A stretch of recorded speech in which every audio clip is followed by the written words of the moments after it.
The movie Interstellar came out in 2014. This movie is directed by Christopher Nolan, and it's about basically just this Earth that has just been absolutely wrecked by all these dust bowls, and basically the only crop they can grow is corn, but eventually, this guy and all these other people go on this space mission to hopefully fix Earth, pretty much. And from there, that's a very basic description of what this movie is. But if we talked about every single detail, this video would be like an hour or two long, because this movie has so many creative, ingenious ideas throughout the film in multiple different parts that just shows how grand and amazing it is. From the story to the acting to the visuals, the soundtrack is just perfect. Because what they do with the soundtrack made by Hans Zimmer, what they do with it is they implant it into these sequences to add greater effect to it, which is what a good soundtrack is meant to do. It's supposed to add on to a sequence and just enhance it in any way it's supposed to, and it does that amazingly here. Most of Christopher Nolan's movies do that to at least some degree. And most of what's been said about this movie has already been said, but like, there's this one scene. It's very beautiful too. This movie's very beautiful. Like, there's this one scene where after a certain amount of time, like 23 years have passed, okay? And our main character goes to look at these like recordings that his family has made from Earth.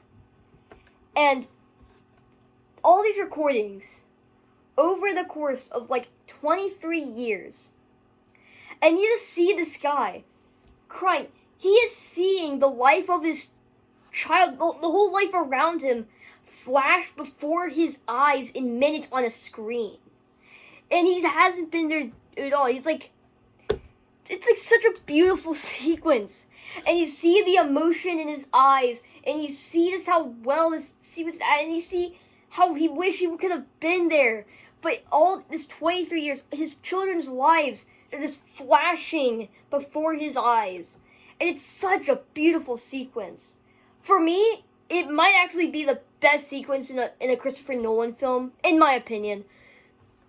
Because it is just done so well. It is performed so well.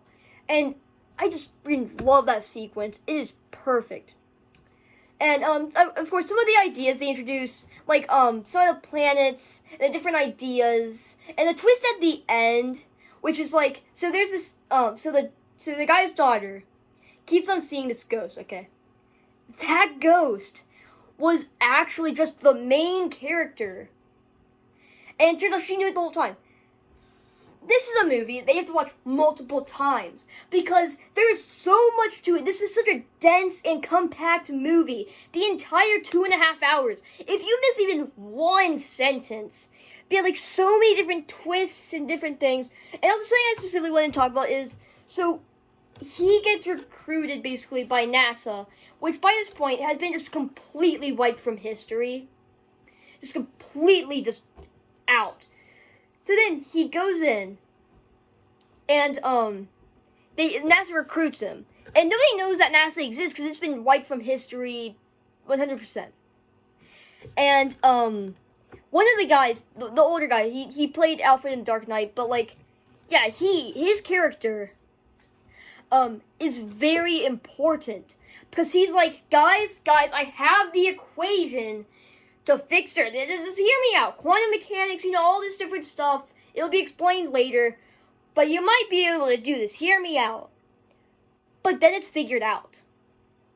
He was just full of crap. There was no actual way to do that. He was just lying the whole time. And now this creates an interesting dilemma because, like, that's kind of weird. Why would you do that? They've been taking tons of time to do this. But on his deathbed, he says, "Oh yeah, man, I was kind of lying, But like, so Chris Stallone, where like that's kind of bad that he lied about that. But on the other hand, maybe he should have lied about it because he would have just frightened everybody. He needed to give everybody hope.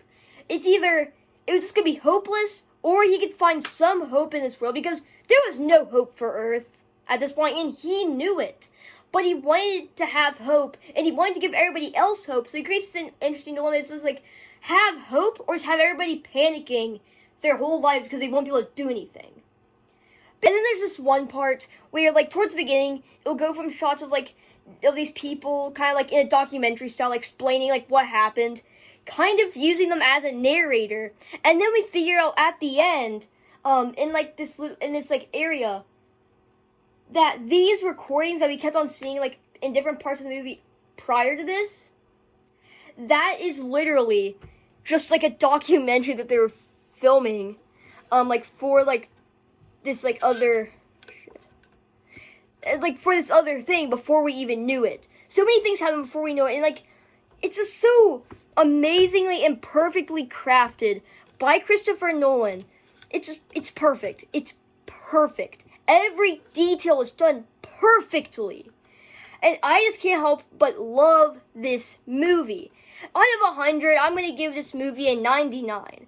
I don't give it a 100. I don't give any movie a 100, because even my most favorite movie isn't a 100.